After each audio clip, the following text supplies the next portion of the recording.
Hey guys, and welcome back to the Be Brave podcast with me, your host, Grace. Today I will be joined by the amazing Danica Wild, an individual recovering from an eating disorder, whilst also documenting her journey through her TikTok page at Danica Wild. Whilst creating a positive and safe space on her social media accounts, Danica never fails to be real and honest, so I would highly recommend following her. If you forget her don't worry, it will be in the show notes. Together, we are going to talk about the diagnosis atypical anorexia, as well as what it's like receiving treatment for an eating disorder as an adult. Before we begin, I would like to disclaim that neither Danica nor myself are mental or medical health professionals. All of what we say is based on our own experiences and the experiences of those around us. Additionally, I would like to add a trigger warning, as there will be mention of psychiatric wards, hospitalisation, and nasogastric tubes. If this is something that may trigger or upset you, please skip this episode. So, without further ado, here is the lovely Danica. Hey Danica, thanks so much for joining me today. I'm so excited to have you on the podcast. That's great. I'm so excited to be here. Before we get into today's topic, I was wondering if you could tell everyone just a bit about yourself, like your hobbies, if you have pets, your favourite music, that kind of stuff. Sure. So, I am 28 and I have not many hobbies, to be honest. I love to play guitar. Nice. Which kind of came about because I was in hospital and I was telling the nurse that I didn't have any hobbies, and he was like, that's bullshit. And he brought in his guitar the next day and was like, now you learn guitar. And I was like, okay, I guess I'll learn guitar now. So I've been doing that ever since. And it's just like my way of turning off at night. It's just my way of like coming home from work and being like, this is my moment to just breathe. So that's kind of, I also scrapbook. I like scrapbooking, which is another hobby I picked up in hospital. But I love it. And I have a pet. I have a bird, a kiki. Whoa. He's a cockatiel. He's like 20 years old now. Wow. Which is weird because they're only meant to live until like 15. Yeah, I didn't think they lived that long. No, they don't, but mine's just an anomaly. So wow. Yeah. Is he noisy? Yeah. So noisy, especially when I get home. He doesn't like males. Not sure why, but he loves me. So he makes a lot of noise when I come home at night. And he knows when it's me. It's so cute. That's so sweet. Does he wake you up in the morning? No, he's so good in the morning. He doesn't make a noise until I pull like his sheet off his cage. Good. Yeah, it's nice. Great. All right. So moving on to the topic, since we're going to be talking about atypical anorexia today, I thought it would be good to start with the actual definition. So atypical anorexia, as I'm sure you know, is defined as an eating disorder in which individuals meet all the qualifications for anorexia, except that they're not currently underweight. I find this diagnosis so confusing and strange because the number of individuals with atypical anorexia is 3.5 times the number of individuals struggling with anorexia. So doesn't that make typical anorexia the atypical one and atypical anorexia the normal one? I mean, now that we all know what atypical anorexia is, I'm keen to know your thoughts on this diagnostic term. Well, I have pretty strong thoughts about it, to be honest. I don't believe that atypical anorexia should be a diagnostic term at all. I believe that anorexia should be defined as restrictive eating and with or without over-exercising, with or without purging. And it should have nothing to do with weight, because in the end, my underweight is completely different to your underweight, which is completely different to someone else's underweight. And it's so hard to hear having atypical anorexia when anorexia is such a taboo topic, and it's so invalidating hearing that you're not a normal anorexic. Like that, it's beyond me why it's even a thing. It's just so it's so invalidating, and it makes people who are already unwell feel like they're not sick enough. And that's just... It's so wrong as well, because it's not even atypical. It's normal. No, it's normal. It's so normal. Only 6% of people with eating disorders are clinically underweight. That's a complete minority. Yeah, it's ridiculous. And you can't look at someone and be like, oh, but you're truly anorexic or you're atypically anorexic. It just doesn't make any sense, and it's a real flaw in the DSM-5. It's a real flaw, and it makes people feel like they're not sick enough when they're really struggling, which is something that I'm really passionate about, is making sure people feel like they're sick enough to get recovery and to get the help that they need. Absolutely. I think that's one of the biggest barriers to recovery, not the, I'm scared of what will happen, but I was not bad enough yet, therefore I'm not worthy of recovery. Yeah, and that's just highlighted in the fact that you can go to an emergency department and they turn you away and say you're actually not underweight now. So it doesn't make sense to give you that treatment, which is ridiculous, because no matter what your weight is, you can be overweight, underweight, at a completely normal weight and still be struggling just as much as someone whose BMI is like a 2. Yeah. It doesn't make any sense. And speaking of BMI, that's another thing that's ridiculous, is that you have to have a BMI of a certain number to be struggling. So stupid. That just doesn't make sense to me. And BMI, I'm sure you've heard this acronym before, the bullshit measurement index. Yeah, that one. All of the research, number one, it was based off males. It was so long ago, and the person that made it up didn't make it for this use. It was not made for this purpose. And also, if you're not clinically underweight according to BMI, you could still be underweight. You could be below your set point. And so using this as a definition for if you're actually sick or not, it's just so irrelevant. It's irrelevant, and it's just the amount of times I've felt invalidated in my eating disorder because I'm not at a certain BMI is ridiculous. It's just, I was really, really struggling, and I almost had a heart attack, and I was not clinically underweight at that point. Yeah. It was just, I have been my sickest at some of my highest weights. It's just so, I'm going to say invalidating again. It's just so invalidating to people who are really struggling and need the help, and they can't get it because of stupid systems like the DSM-5, which is an American thing, by the way. I didn't know that. Yeah, DSM-5 is an American document. I mean, am I surprised? It's no, not exactly. Sorry. Yeah, but the actual international model, which is not as widely used, but it's, I can't remember what it's called actually, but it's the diagnostic criteria for all illnesses, not just mental illnesses. And they've finally included mental illnesses in it. And there's no weight criteria for anorexia. Good. Unfortunately, it's not as widely used as the DSM-5. Hopefully things will change. Yes, hopefully. And like you were saying before, you can be sick at any weight. People die when they're not underweight. People die when they're overweight from eating disorders. And I'm using anorexia nervosa. Sorry, you go. No, sorry. I'm using these terms like underweight, overweight with brackets around them. Just the words that the system uses. Not that I like those words, not that I believe they have any value, but because those are the words that we hear all the time. Yeah.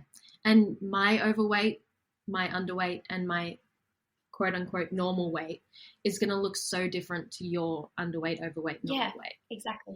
And the fact is people can recover into... I did a whole TikTok about this because I was getting really angry.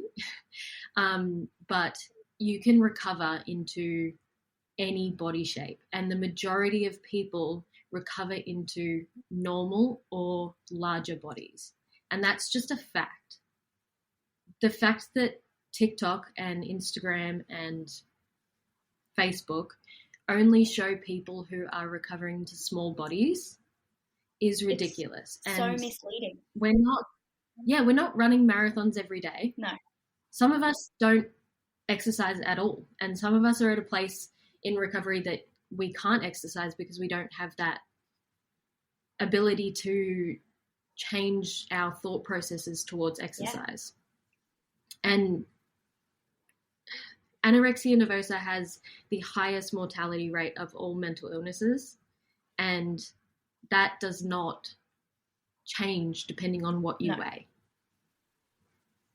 It's just, it's really hard to hear, to be honest. And because I'm not sure if you've heard this before, but a disturbing fact is that patients meeting the standard diagnostic criteria for anorexia are 14 times more likely to receive the recommended treatment than people diagnosed with atypical anorexia. That is, honestly, it's horrifying. Like, because that's not even double.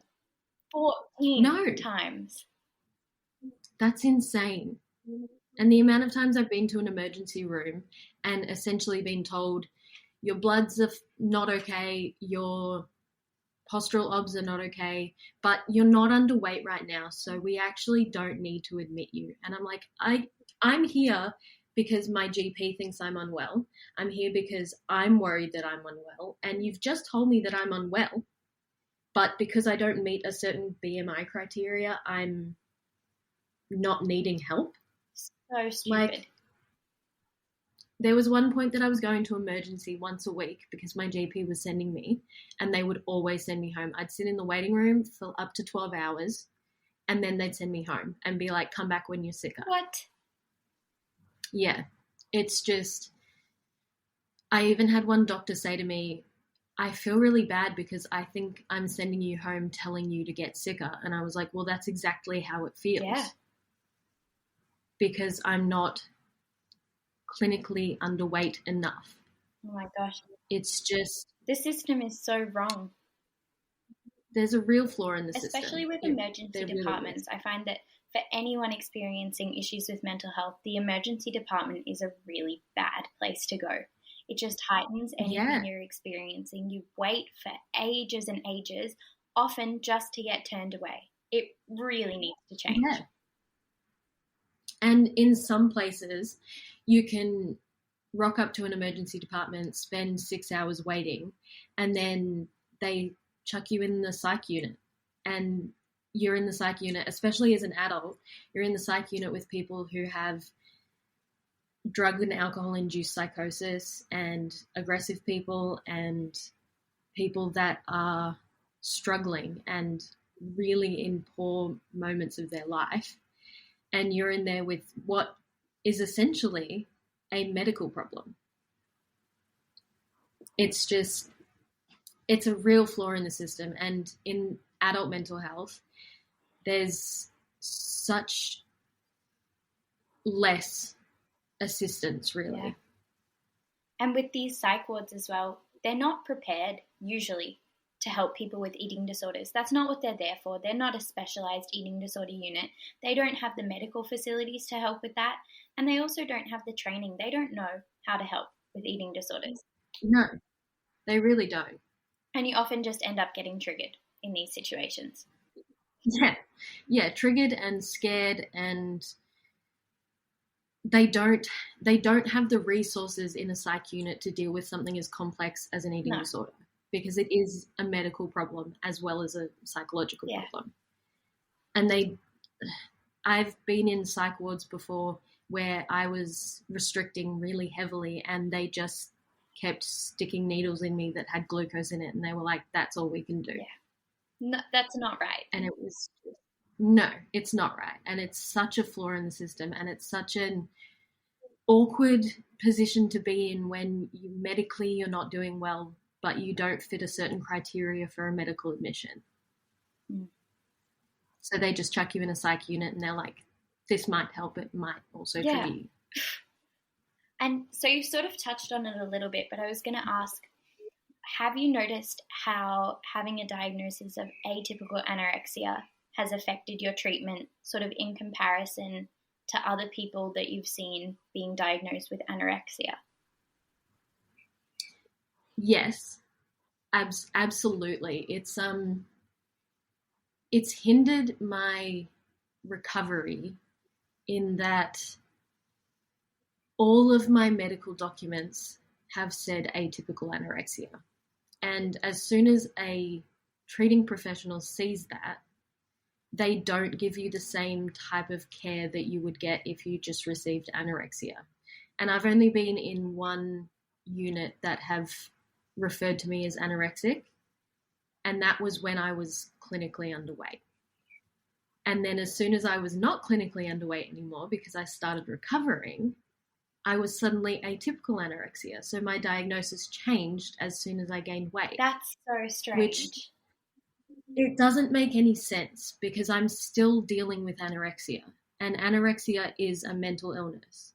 Like, I've noticed that doctors in particular and psychiatrists treat you very differently when you've been anorexic to atypical anorexia because they don't give you the same treatment style, essentially. Like, do they treat it if you're anorexic as a less serious illness?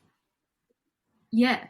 If you're anorexic, generally, in my experience, and this is not the same experience for everyone because everyone experiences eating disorders differently, but when I was anorexic, just simply anorexic, I was given overnight feeds via NG tube. Then when I was atypical, I was only receiving boluses, but I was still restricting the same amount and I was still just as ill. But because I had an atypical diagnosis, they didn't treat it the same and they didn't treat it as seriously. Wow. That one extra word completely changes your treatment. It completely does. And it changes how you look at yourself. Yeah. Because as soon as I was atypical, I didn't think I was sick.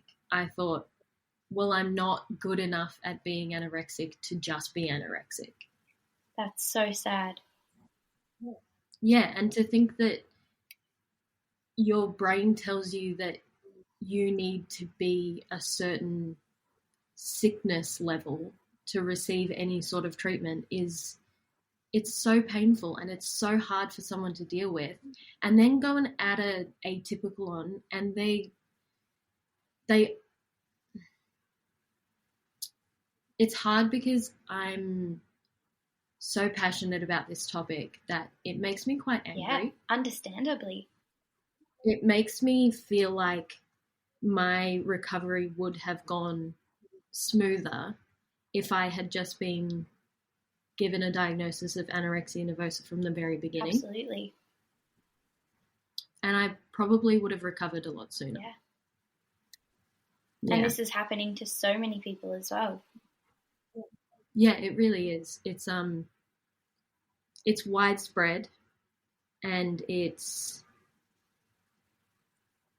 devastating, really. Yeah. And we touched on this before, you touched on it before, about the false portrayal of eating disorders in social media, movies, books, society. And like you said, 6% of people with eating disorders are clinically diagnosed as underweight. Yet the only portrayal that we see are malnourished females being hospitalised with nasogastric tubes, when really that is a complete minority. The majority of people with eating disorders are in the community, or they have atypical anorexia, which is really typical, so it shouldn't be called that. But it's just such a wrong portrayal, and it leads everyone to feeling like their experience is not valid or not normal, when really it is normal. It's disheartening that we still live in a space where people feel the need to portray eating disorders as sick, quote unquote, sickly thin females who are generally Caucasian, who are generally, they look like death, essentially. Like, take To the Bone, for example. That claimed to be inclusive because they had a male in there. No. But I did not see a single body that looked quote unquote normal or quote unquote larger, which is the honest portrayal of an eating disorder.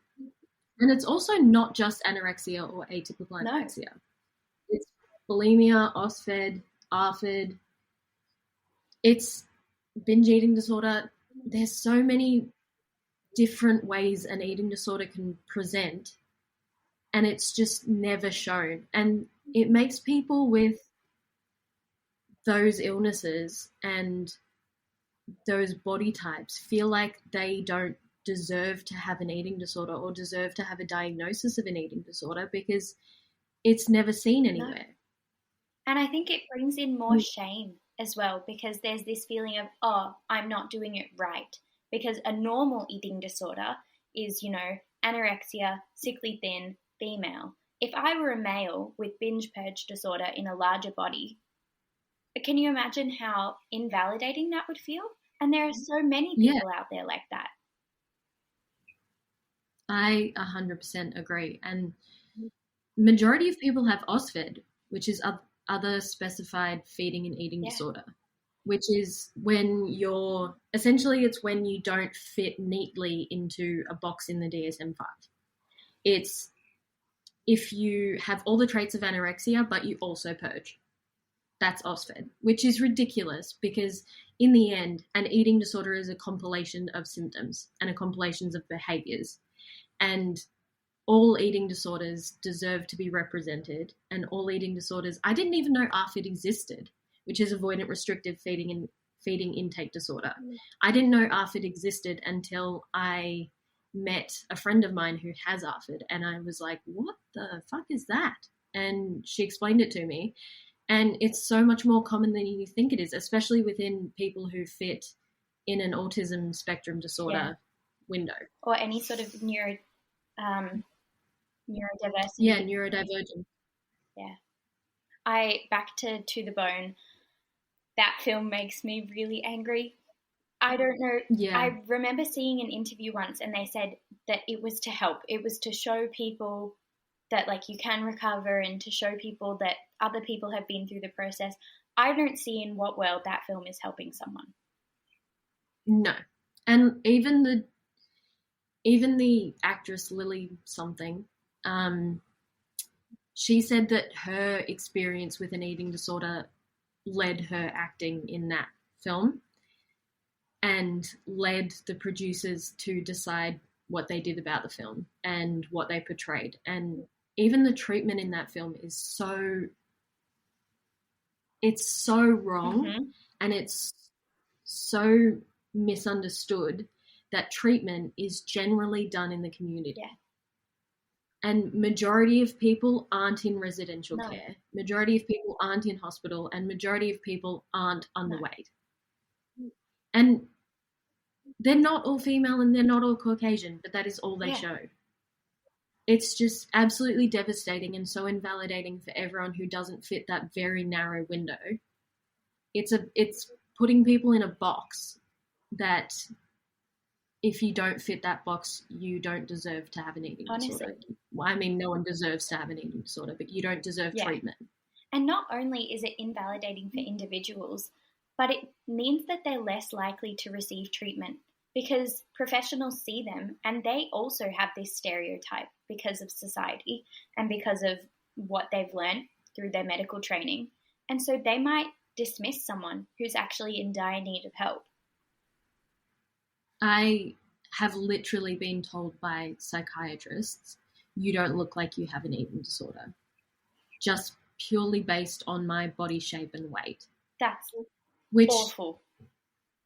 Yeah, it was so awful and it was so invalidating, and all it did was make me restrict more and make me exercise harder and make me want to fit that box, which is such an awful thing to feel because no one should want to be sicker. No. And unfortunately, it's so common with atypical anorexia that you want to be sicker to get that validation, to get the treatment that you need and deserve. Yeah. Which is so wrong in so many ways. But my psychologist, who is an amazing individual, she has told me so many times that someone with cancer doesn't wish to have worse cancer. Yeah. And without trying to compare my struggles to someone who does have cancer, it is essentially the same thing. It is an illness. It is fatal, and you can recover from it if you get the right treatment. It's just no one who is sick should want to feel sicker, and all this representation of eating disorders does is make people want to be sicker. And that also goes to show you that you are sick, because healthy people don't want to be sick. No. Healthy people don't wish that they looked, felt, and acted sicker. Exactly. And now you've been in treatment as an adolescent and adult, right? Yes. Have you found that there's been much of a difference in the treatment between when you're an adolescent and when you're an adult? Well, here in Australia, youth generally have a lot more support. And I've been in youth psychiatric wards, which when you leave, there's follow-up. And they generally follow you outside of the psych unit, and they treat you as someone who is still recovering even after they leave hospital. Whereas as an adult, in my experience, there was zero follow-up when I left hospital. That's awful.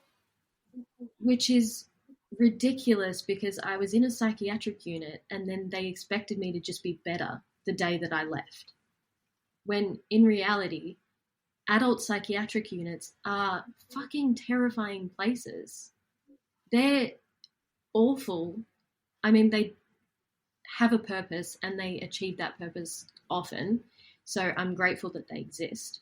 But just because you leave, you are not suddenly recovered and you're not suddenly well. No, and you're even more vulnerable because you've come from this place of like a secure environment where there are people around you to help 24/7. You know where you are and that you're okay. And then you're back home completely alone, no resources.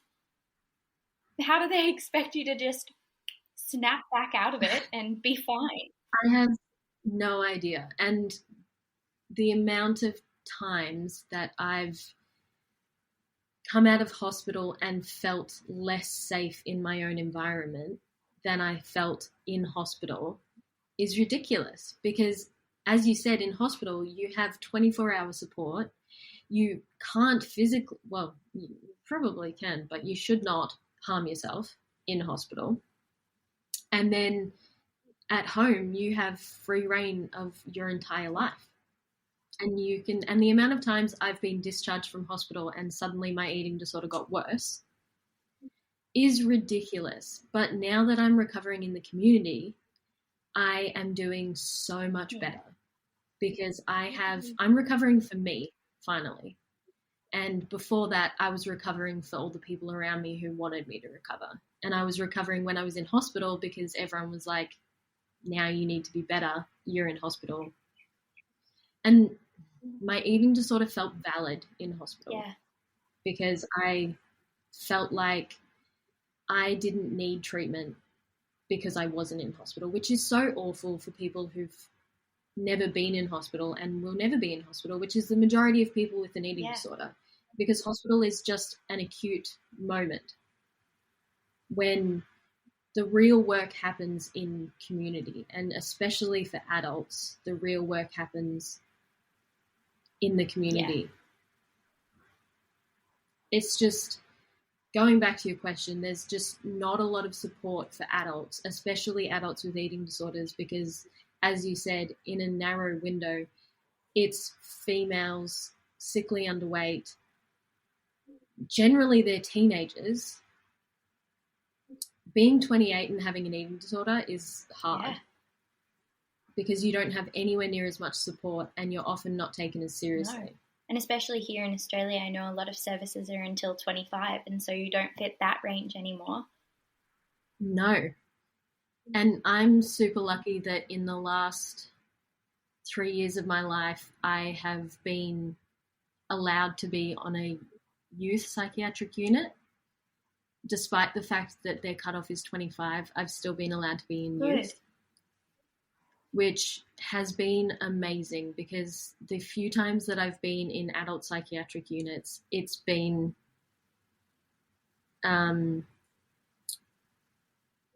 borderlining on traumatic, but being in youth has been so much nicer. And even the building is nicer. Like APU, which is acute psychiatric unit for adults, can be a really horrible place to be. And I don't want anyone to think that they don't deserve recovery because they haven't been in psychiatric units.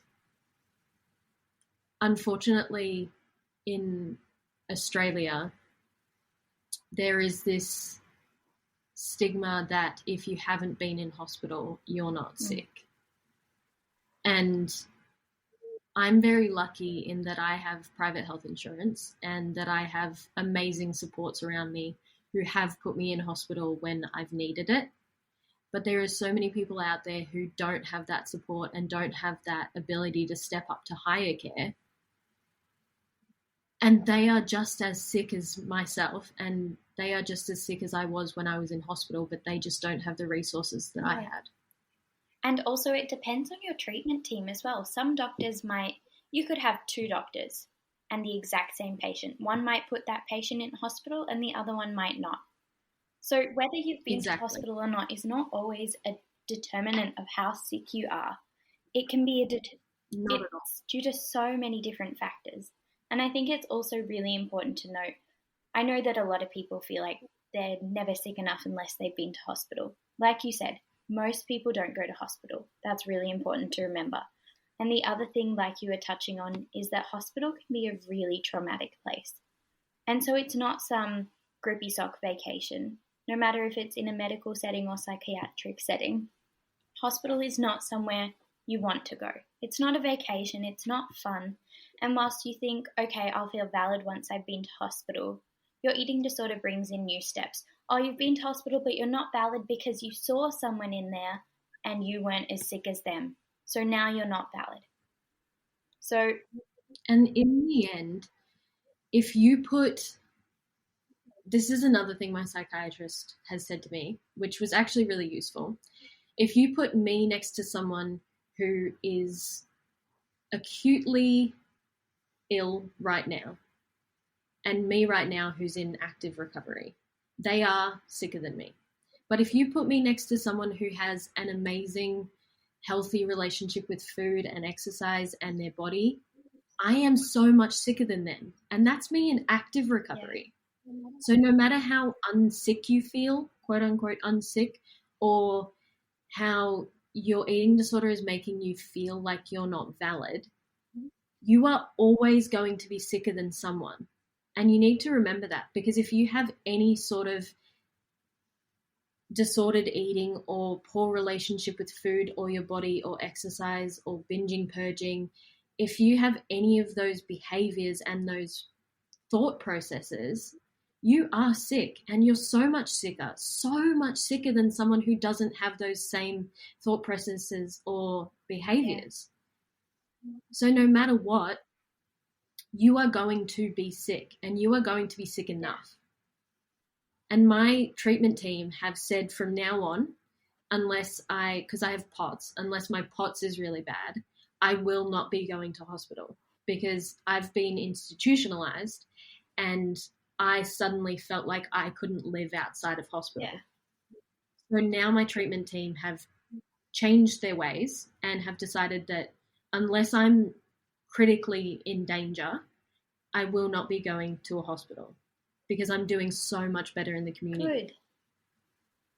Yeah, it's amazing. And it's just, in hospital, there can be such comparison, and it can make you want to be sicker, because no matter what, you're going to see someone who looks, feels, acts sicker than you. And then there are two things I'd love to add to that. One is this idea, this notion of sick enough. You could have two people. One person has a really low resting heart rate, but the other one weighs less, who's sicker.